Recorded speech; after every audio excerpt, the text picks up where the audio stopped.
What is up, everyone? Welcome to the Twosome podcast. I'm DJ Thoma with my co-host Blair Wheeler. Blair, what is up today? What's up, dude? Yeah, we have a great show today. A close personal friend of mine, Mr. Gary Player. But before we get to that, we just wanted to talk a little bit because we had a big week last week. The PGA Championship, like all the drama that happened, Bryson falling apart.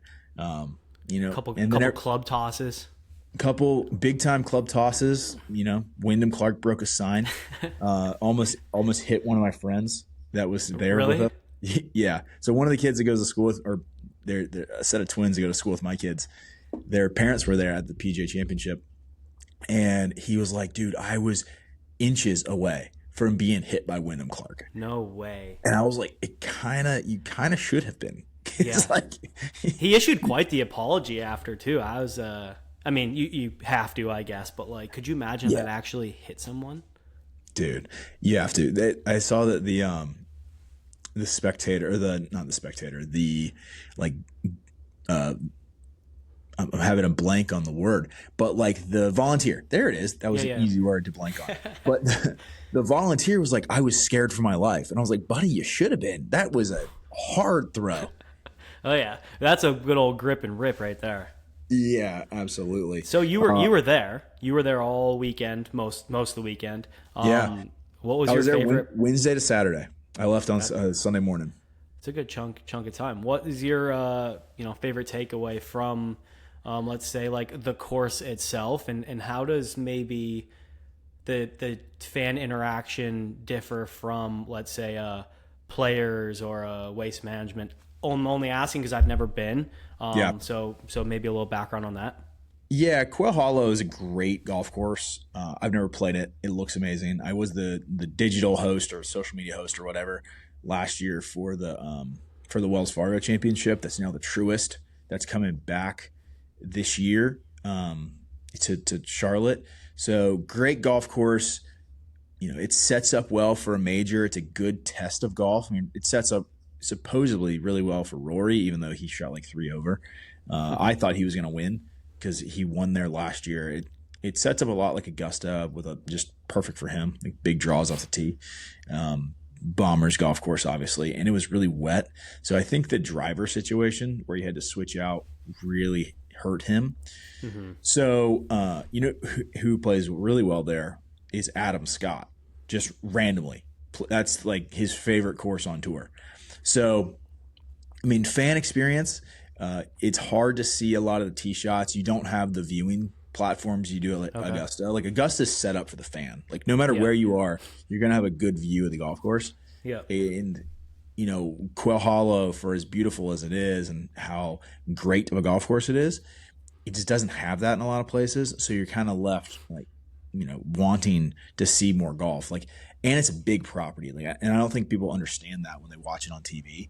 Like, dude, I'm not kidding when I say that it took me 40 minutes to walk from 15 so I had to go to like this thing with EA Sports, not EA Sports, 2K Sports at 15T, right?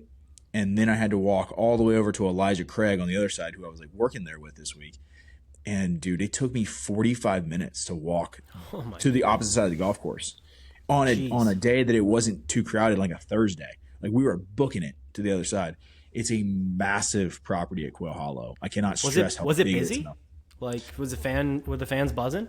Saturday was really busy. Thursday was a very light crowd, in my opinion, just from what I've seen from other majors. Like, you go to the Masters and it's packed every day. Not a question. Same with the U.S. Open at Pinehurst last year. It was packed every day. Now, Quail Hollow and the PGA Championship, I mean, Thursday was really light, in my opinion.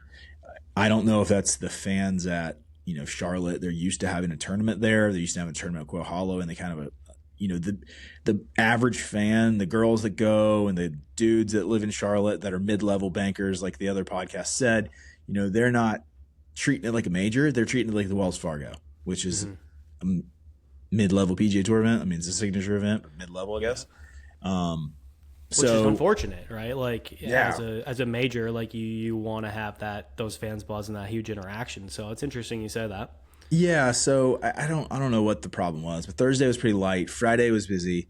Saturday was packed. Like Saturday, the line to get into the freaking pro shop was 40 minutes. Wow. So You got a sick visor too, I saw. That thing yeah. is So nasty. I don't know if you've heard of that company Gleazy. They make double smoked half-pound brisket hot dogs, Okay. and they started that.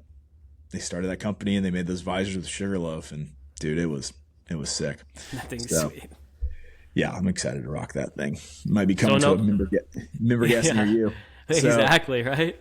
yeah, So but yeah, so only that watched golf and you were there. No golf other than that. I didn't get to playing? play. I got to did? play at the 500 Club, which is like a Okay. NASCAR golf course. It's cool Sweet. because I met the head pro. He's a fellow Mizuno ambassador, and then they told me it's the only like NASCAR themed golf course in the world, and a group out of NASCAR just bought it. So Okay. it's a group of NASCAR drivers. They have to have won the Daytona 500 to be in the ownership group. So the ownership group's like Dale Earnhardt Jr. and Michael Waltrip and Darrell Waltrip and a bunch of other NASCAR drivers that I don't know because I'm not a NASCAR fan. So they started naming Denny Hamlin. Like they started naming names. I was like, oh, that's cool. I've heard of Dale Earnhardt. So yeah, I got to play golf there. Played pretty well. I mean, straight out of the car, 3.5, 4 hour drive. Yeah. Didn't warm up. Went straight from car to golf cart, and I shot 42, 43, something like that. Nice. So hit some good shots, hit some bad shots, but you know what? I'm happy with it. Yeah, and the weather's actually been nice there. I'm in Minnesota now. Today again. It's 42 and rainy. It's brutal. So I only got to play. I played on last Friday. First round at my new home course at Bear Path, and it was rolling really nice. Course is in perfect shape. I'm excited for you to come out in a couple months and see it and play. You know what? I was talking to a friend of mine who's from Minnesota. She actually runs like the scoring for the Champions Tour. Okay. And she was like, "Oh, you're going to Minnesota? Where are you going?" I was like, "I'm going to Eden Prairie. I'm going to Bear Path." And she was buzzing about how great of a golf course it was. Yeah. So I trust you, but to hear a random, third party, not a random, she's a friend, but a third party just out of the blue say this course is so sick, like I can't wait to play it. Yeah, it's pretty cool. It's a Nicklaus course, so it fits me really well.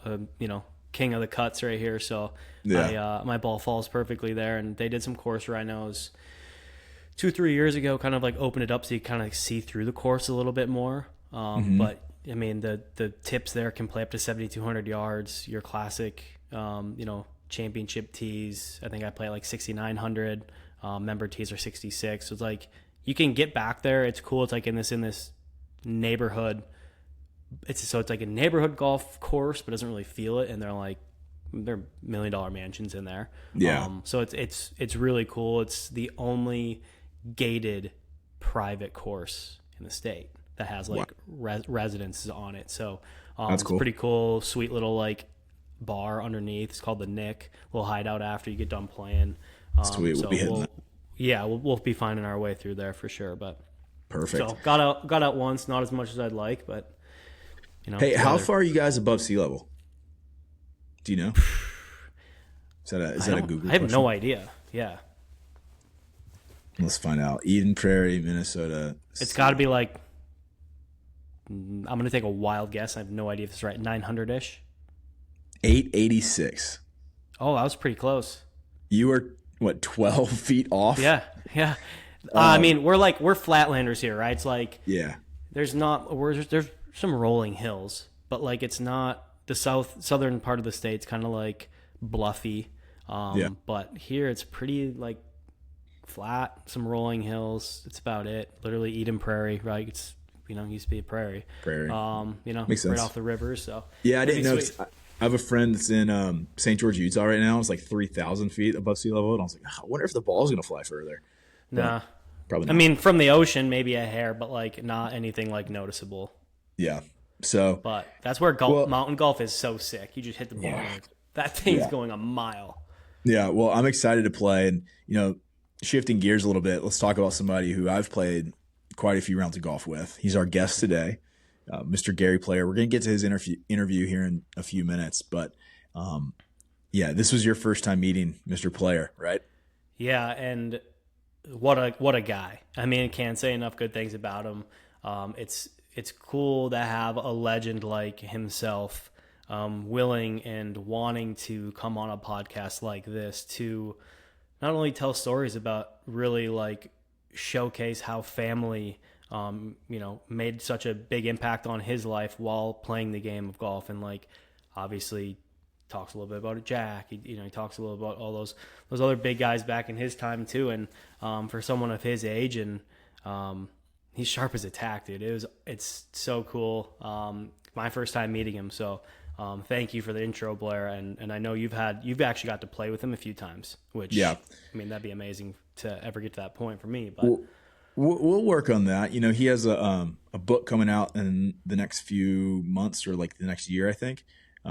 So maybe we can work out a live podcast down in Florida when you get back home with him, and we'll go play. You know, he's a member of a few courses down there in Jupiter, and then we have a mutual friend that we can get us out at Panther National. So we'll figure out something and somewhere to play down there. But yeah, I think that's the evolution of this journey is, we start this out and do it digitally and then maybe go live with it a few times. Yeah. But Mr. Player, I cannot say enough good things. Throughout my career, I've been able to meet, athletes and coaches and celebrities and people of all walks of life. And he is one of the people that I always say, man, if I can be half as good of a person as he is, or a third of as good as a person as he is, like I'll have succeeded in life. He is so giving, so nice. The stories he has are unmatched, right? Who else is going to come on here and talk about traveling 40 hours to play golf against Jack Nicklaus and Arnold Palmer, right? He's the only one. It's just crazy, right? And I just can't say enough good things. And I think we should just let the interview speak for itself because, we wanted everybody can talk about golf with him. Everybody can ask him how he's playing or, give us a story about Rory or give us a story about Scotty Scheffler and his take on golf design or whatever. But what makes him special and what I wanted to get out of this interview was, us talking to him about family and talking to him about what it was like in the early days of them traveling with kids, traveling with family, and what he did to, bring them into the game. Because that's something that you and I are trying to do too. Absolutely. So without further ado, I think this is a good, natural little segue into Mr. Gary Player. We have a special guest today, close friend of mine, golf icon, Grand Slam winner, and the accolades go on and on and on and on and on. Mr. Gary Player. How are you doing, Gary? I'm doing fine, thank you, Blair and DJ. Nice to be able to talk to you. You as well. It's my first time meeting you, so I appreciate you coming on. And Blair's said only great things about you, so appreciate it, and really excited to dive in, especially to your family lifestyle of things. Good. What's your first question, Blair? Yes, sir. So I know we've played a lot of golf over the years. You do have. I'll start this off. You do have a new member of your Grand Slam club. There was 5 of you guys previously. Now there's 6. What's it mean for golf and for sport and just for us as golfers to have Rory McIlroy as a part of that club now? Well, first of all, Rory has been struggling to win the final of the Grand Slam, and he's blown a few major championships, and it was getting a little worrying. I was wondering whether he would ever win a major again because, it can become a monkey on your back. And but Augusta, there's never been a golf course that suited a golfer more than Augusta suits Rory. It's a high draw, and distance is obviously a big plus there. So from the beginning of the tournament, they asked us at the press conference, and I said Rory's going to win. Jack said Rory's going to win, and so did Tom Watson. So for me, it was very exciting to see him win, particularly the way he won. I've never seen Augusta won like that, and I played it the most number of times, 62 times, and I've been at the tournament 67 times this year. Wow. So I've seen the tournament, and it was a perfect day. He shot 73 and won the tournament. I don't know if that would have ever happened in our time, with Palmer and Nicholas and Trevino and Watson and all these very tough competitors that you could shoot one over par on a perfect day and win, but he did. And that is what made it so exciting, because he played golf like a weekend golfer. Birdie, birdie, birdie, double bogey, par, birdie. And this is what, to me, was so exciting. I was sitting in my house at Augusta, and before he got to 13, I said, guys, he's going to win this by 5 shots. When he walked off the next 2 holes, I said, he's going to lose by 5 shots. And this is what, I mean, everybody was absolutely astounded. He hit a shot, and it doesn't matter who you are. You got to be lucky to win the Masters or any major championship. You got to have lady luck on your side. And at number 11, he did something that I've never seen. And that's that big mound in front of the green at number 11. If you just drop the ball there, it runs into the water. And his ball came out of the trees and hit the tree and got to the top of the mound. I said, he's in the water. And it stopped a foot short. So like Fred Couples, one year he hit the ball into the face of the bunker at Augusta, and his ball into the mound. He never ran back into the water. Only time it ever happened. And that's the only time that Rory's ever done that, or anybody's ever done that. So altogether, it was such an exciting tournament. And Rory hit some of the worst shots I've ever seen, but he also hit some of the greatest shots I've ever seen. The shot he hit at number 7, it did clip the tree, but it's hard to explain to people what a tiny little green that is, and he knocked it 3 foot from the hole. Then he comes to 15 after making a mess. I mean, Ray Charles could have put the ball on the green at number 13, and he put it in the creek, So he then comes back at 15 with a high hook to 15 within 8 feet of the hole. Then 17, he hits this magnificent high shot 3 foot from the hole and goes on to win the tournament. But there's one man that everybody conveniently forgot, and that was Justin Rose. Now, Justin Rose was victorious, in my opinion, victorious in the way he behaved. It's very easy to be a good winner, but to be a good loser, that's where Nicholas was the best I ever saw. And Justin Rose equals Jack Nicklaus, 2 of the greatest gentlemen I've ever played with. Now, I've lost the Masters. I've been second 3 times. And only your wife knows when you're second. Your wife, your dog, and your dog.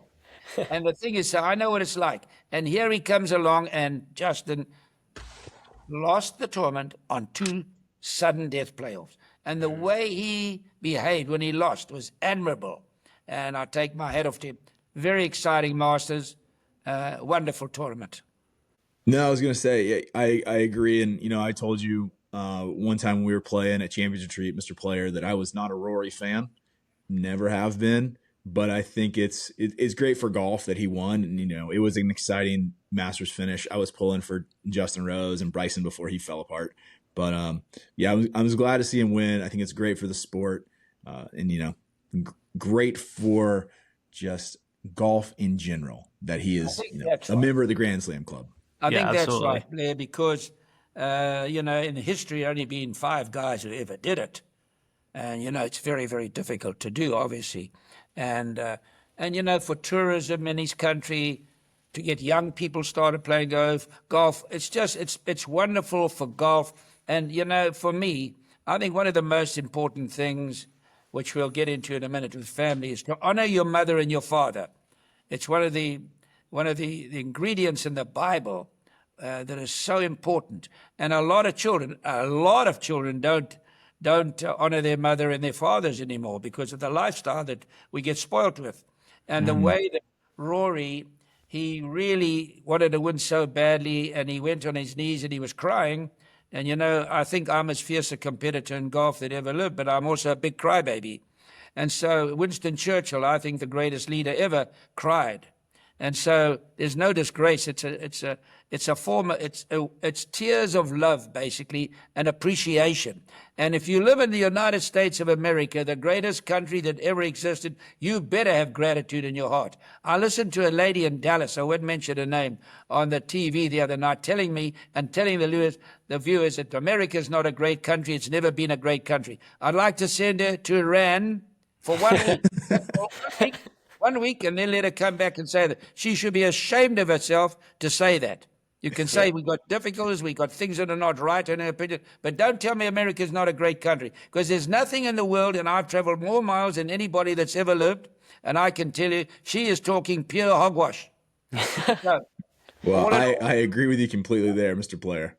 I love it. I think I think men in general and grown men too should show that emotion, right? I mean course. it's part of course. us, and you don't have to be manly and hide your emotion. Like if that's the way that you feel, I mean express yourself. And so when you see a man like that reacting that way, the way that Rory did, and it's for me, I'm the same way as you, Gary. I'm an emotional guy, and it speaks to me when I see that happening. It speaks to me on a different level. So I'm all in favor for that. Yeah, exactly.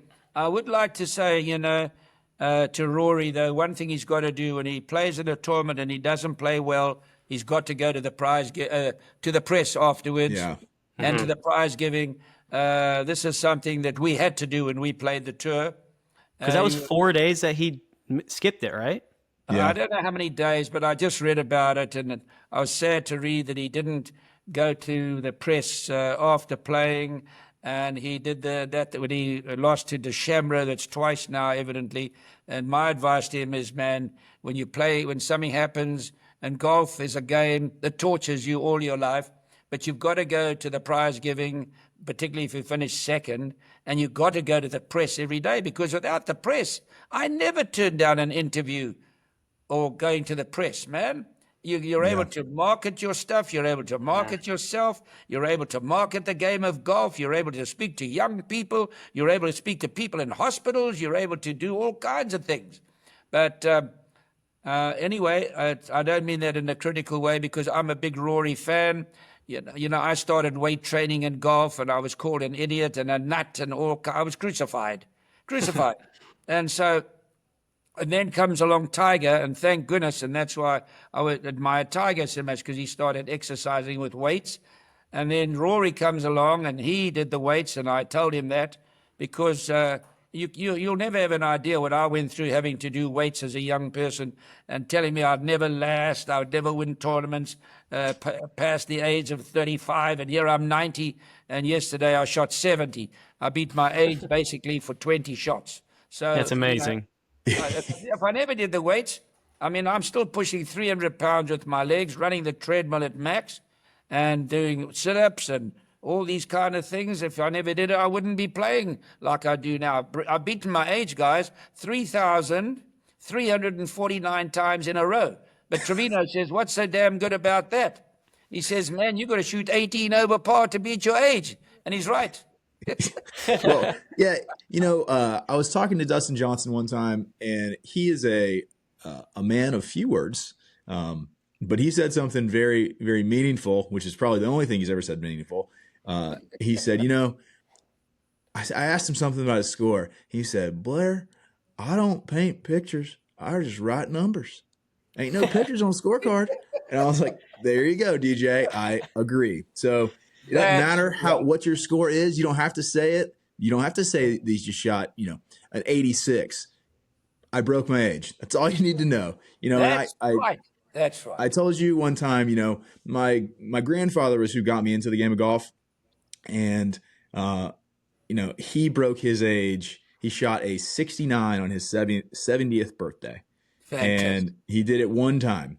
And he told me that every time I saw him, and still does every time I see him. I shot my age one time, 69 on my 70th birthday. And I was like, there you go. I have a friend who has done it 3,000 times in a row. The bank manager never said to me in my life, how are you swinging? All he said is, what are you depositing? He's not interested in your swing, Yep. And one thing about golf, you must remember, guys, I was a 4-letter man at college. And I can tell you, there's nothing like golf, no sport. And I love football, and I love tennis. I love all the sports. But basically, if you play the NFL for 3 years, unless you're an exception, you're finished. And then your knees are finished, and your shoulders finished, and you've had concussion, and you can hardly walk. And all these other sports, you're finished as a young man. Golf, you can play forever. It's what I call play and stay instead of play and away. And I tell young guys, play golf, because one day you're going out to make a living. And if you Yeah. play golf well, you'll always get a job with a company, and you'll make so many friends, and you'll do a lot of business on the golf course. So Yeah, it's absolutely. hard to beat. You mentioned one thing that I wanted to bring up before DJ has a couple questions about family and parenting and that kind of thing. Fitness. It's one of the reasons that we initially got to know each other so well at a PXG opening 5 or 6 years ago. What was it like traveling when you were in your prime, traveling with Jack and Arnold, training? Because now you go to a tour event and they have one of the best training facilities that I've ever been into in a trailer. And there's that iconic photo of you, weight training with your shirt off, squatting from whatever year that was. How hard was it to train back then when you were the anomaly and nobody else was doing that? Well, it was very difficult because there's always criticism following it, usually the following day. And in fact, there was a famous golf architect. I wanted to beat Nicklaus to win the Grand Slam at St. Louis at Bell Reeve Golf Club. And the night before, I was squatting before the final, I was squatting with 325 pounds. And this golf architect walked by and he said, well, Gary Player will never last past 35. He'll never win another golf tournament.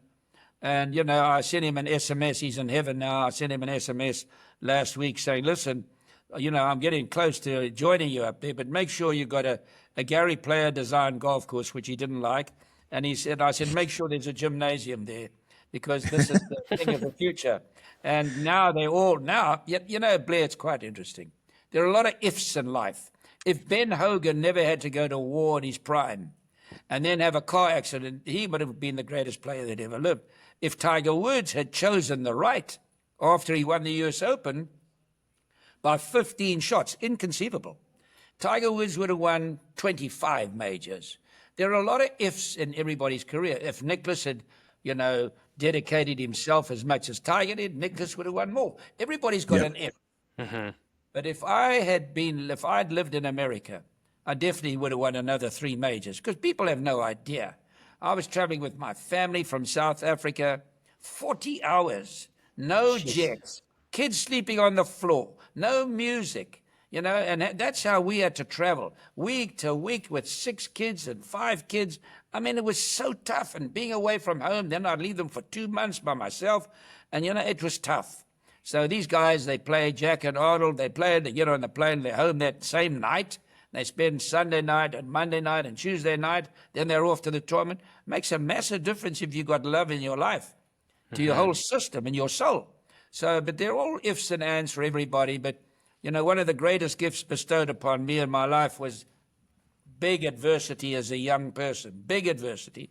And that's why I became a world champion, because it's the greatest gift bestowed upon man or woman in your lives if you get it. And everybody will get it sometime or other in life, but different degrees of adversity. I mean, that's pretty crazy. Like you say, 40 hours to get overseas at that point. And there's no, like now you can pull out an iPad. You have music. There's things for these kids to do. You had none of that. None of that. That's right. Anyway, that's part of life, huh? Yeah. No, absolutely. I was talking to Blair earlier too, and one of the things I wanted to ask you as well is, like, as we try to introduce our kids into the game of golf, there are options to, join certain clubs depending, if you have that type of money. If not, you go to your local munis. But sometimes I feel like there's that, not necessarily cloud above you, but just that stigma of like bringing your family to the course, and then like you're constantly worried about who else is golfing that day, whether you're going to hold up, people on the course. And so once you think about it, maybe you don't end up bringing like your family to the course. And so if you have any advice for someone, let's say like myself, if I was in that situation, is there just a mindset you have to get yourself into, like not care what other people think at that point? Obviously pace of play is huge, but like people just get that stigma right away and they're like, oh, this is not going to be a fun round. We have a whole family in front of us. How else am I supposed to get my family involved? Well, first of all, at 90 now, in my 90th year, and having 22 grandchildren, 15 American and 7 South African, and 6 great-grandchildren, we'll end up having 20 great-grandchildren. I mean, Wow. this is an enormous family. I've got to win the tournament to break even. But anyway, now, when you go to golf, don't worry what other people are saying. You're there to give them love, to be doing things. You know, for a father and a mother to be able to do things with their children means so much. My mother died when I was 9. She never saw me hit a golf ball. As I sit here today I've won the most golf tournaments that anybody's ever won. And my mother never saw this. So I wouldn't worry about that. You out there, and you tell your children, if you feel you're a little slow, pick the ball up this hole, play the next hole. There's always a remedy, and always an answer to everything. And just to be with you, you build strong relations, because you never know when you're going to die. You never know what's going to happen in life. And for a son or a daughter to be able to say, and that's what my children, my 6 children and all my great, every day I get messages on my cell phone. I love you, Baba. They call me Baba. I love you, Baba. And, you know, it's just fantastic to be able to do things with them and give them the love. But at the same time, you've got to be firm. You've got to say, you cannot do this. And you've got to instill, whatever the word is, discipline in young people. It's terribly important, the love and the discipline. And I tell you, love's an amazing word. You know, you look at all the nuclear weapons and the noise they make, and then you take love, and love is even more powerful than those nuclear weapons, and it's silent. So, you know, it moves mountains, the word love. I mean, that's something that I've had to learn, because I struggled like a junkyard dog as a baby. And I realized what it was like for people to suffer. And yesterday I gave 500,000, or our charity, the Vivian and Gary Player Foundation, gave 500,000 to a young homes. And then today we gave 150,000, and we're going to give millions. And I'll tell you something, the extraordinary and the most joyful thing I've had in my career, Arnold Palmer and Jack Nicklaus and I, we were brothers. We traveled the world together. We played against each other. We beat each other equally as many times. And we had a great career. We really gave golf a big boost because it came on television at the time. But I don't know how you ever work out the joys of life. And between the 3 of us, we must have given over $600 million to charity in one form or another. And I'm still doing it, and I love it. I'm not a golf pro anymore. I'm a philanthropist. I want to give the youth of America, who are the trustees of posterity. I love this country so much, and it's done so much for me, that I want to keep raising millions of dollars for different charities. And we also, a charity I really admire is Tunnel to Towers, because my brother went to war from South Africa when he was 17 years of age from high school to fight for the American flag and the British flag. Wow. I mean, I can still remember it like yesterday. And when I see that American flag, man, I get goosepimples. And to think that people burn it, and put up their flags and say death to America, thank God Donald Trump is kicking their ass out of the country. I love it. Well, I couldn't agree more. Yeah, we continue to agree on things. I have a question about you say 22 grandkids, right? Yeah. 22 grandkids. You're famous for consistently playing in the PNC father-son, and then requiring, and now I've heard this through James, requiring your grandsons to play in a playoff for the spot in the PNC father-son. What do you think is the best way to get your kids, or in your case, your grandkids, involved in golf, other than just taking them out there? Yeah. I think, if you can let them see a film, a dramatic film of, say, any major championship, what happens on the last hole, how exciting it is. And don't say anything. Just show them the end. Then give them, it's like a fish. You got to play him all the time, You don't just push him right in the pond.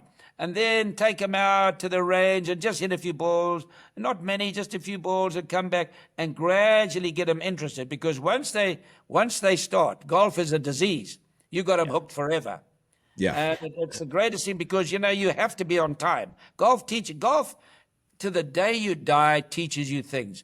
I was only late in 74 years one time, 2 seconds late, Tampa, and I got a 2-shot penalty. I said to the starter, what are you talking about, 2 seconds? He says, well, there it is on the clock, 2 seconds. And then I played at Greensboro once. Golf teacher, and I was playing against Arnold Palmer, and I was 7 shots ahead with 1 round to go. And I was signing my scorecard, and the ladies put me off, and they said I was, because we were playing 36 holes that day, and they said, you've got 20 minutes for lunch. I said, no, we got 40 minutes. So she distracted me, and I gave her my card, and I walked 1 pace out of the scoring tent. And then I walked back and signed it. And when I got it, I thought I better call the PGA. And I called the PGA over before I teed off. I said, hey, Joe T, I walked out of the tent by 1 step. He says, pack your bags. Golf is a very tough game. Look at Roberto de Vincenzo. He would have won the Masters. He got a 3 on the 71st hole. Tommy Aaron put out a 4. You've seen many guys win tournament. The lady who won the U.S. Open, Jackie Pung, I remember her name, won the U.S. Open at Wingfoot, signed the wrong card, disqualified, won the tournament, but was disqualified. Wow. You know, I don't know about that kind of rule, but it's a rule and you've got to abide by it. But golf is such an incredible lesson in your life. It teaches you patience. It teaches you to greet people properly. You know, when I'm just teaching my American grandson now, who's a very good player. When he meets people, take your hat off, look him in the eye, have a nice smile, say, nice to meet you, sir, you know? And the other thing is with the father-son tournament, the PNC, which is a marvelous tournament. Tiger plays with his son, Charlie there. And I travel all the way back, and my family are not too happy with me. Every Christmas, I'm in South Africa, and I travel all the way back for 6 days. I'll get back on a plane and go all the way back to play with my grandchildren. And this is a tournament that, it's getting a large audience, seeing grandfathers and fathers playing with their son. And it just enhances the situation and makes family life. And family life in America in the past has been so magnificent. But now the family life is still strong, but it's not as strong as it was when I first came to the United States. And we've got to rebuild that, and it's up to us to do it. Mm-hmm. Well, that's one of Blair and I's biggest thing here, even with, our pillar of golf, and that's what everything revolves around, right? That we talk about, it gets us together. But why we're different is because of the family, because of all of the other things that golf provides, and it is not just the game of golf. It's everything that comes with it. So it's cool to be able to try and make progress in what's needed in our country. So I'm glad you realize the same thing that Blair and I are attempting to do on our own. Yeah, and you mentioned one thing, Mr. Player, about adversity. And one of the reasons why you were so successful in your career was having adversity early. I firmly believe that, we as a nation we're very privileged, right? We live in the greatest nation on earth. I 100% agree with you on that. But golf and weightlifting, working out, those are really the only 2 ways that people that live in a society like ours, that have so much privilege, that have so many things given to them, that's how they can face adversity. And that's why I'm pushing my kids to get involved with it, because they are living, a very nice life. My family and DJ's is too, right? We're members of a private club, and I'm like, hey, go get involved with golf, because it's going to teach you the ups and downs and how to deal with it and how to deal with people and, deal with getting a double bogey and losing a match. Like, you're going to learn that. Especially at a young age too. Emotions. We saw emotions this weekend running high. One hard for one. Max Homa, I think, had a nice club toss as well. But it's even just like those little pieces that they learn at that young age, whether it's 6 years old or maybe it takes them to learn emotion at 12. I don't know, but you can always work on something no matter what it is.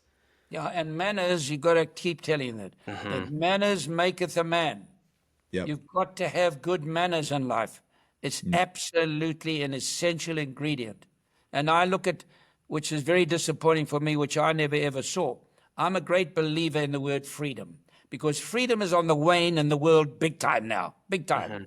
And when I see students in America standing up, scribbling on the wall, breaking the windows, kicking the doors down, and stopping other students from learning, I'm all believer they should be able to demonstrate, but demonstrate in a proper manner a Correct. proper manner, not destroying the university or stopping a student because he's a Jew or he's a Christian or he's a black, whatever the case may be, from going to classes, because those parents are paying $100,000 for them to go there. And we go to college and university to learn, not to try and change other people's cultures.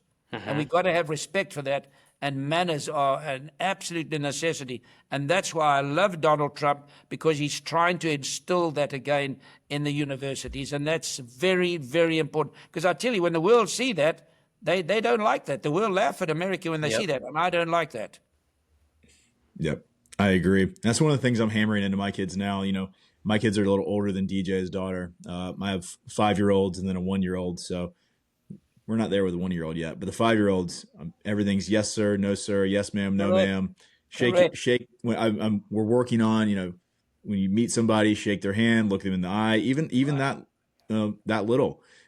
So I mean, you're spot on, and it's something that I firmly believe is waning. And, you know, it's up to people like, you know, younger dads, younger fathers, younger, you know, leaders of the household like us to kind of push that along and push it to the next generation. Well, and that's one of the things I love about, you know, you go to some of these private clubs and you walk in, the hat's off, no phones, you greet everyone.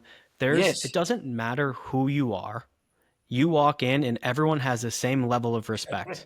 And there is no better feeling than that. Right? It doesn't matter how rich you may be, how poor you may be, any part of it. You are all on the same playing field.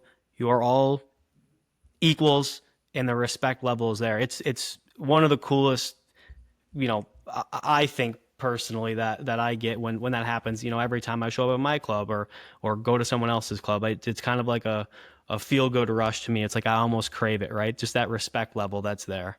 Exactly. And another thing is, I think it's imperative, and that's for young people. You know, everybody's got a phone now, and you really cannot live without it. But they still got to learn to read a decent book occasionally, and to improve their English, and to be able to improve their vocabulary, and to be able to stand up and speak well. It's a very, very important thing to be able to speak well and communicate today, and to make sure that your children have lots of love in their hearts for people. Because, you know, I hate to see people, whether it's a liberal or a conservative or this or that, fighting. You can have an opinion, but don't fight about it.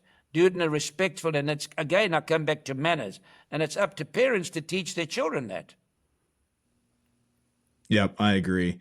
One thing that I've always wondered spending our time together was, what is the one thing that you think that golf has taught you the most about life? Well, it taught me that it's a struggle. I practiced when it was raining. I practiced when it was hot, I put a sweater on.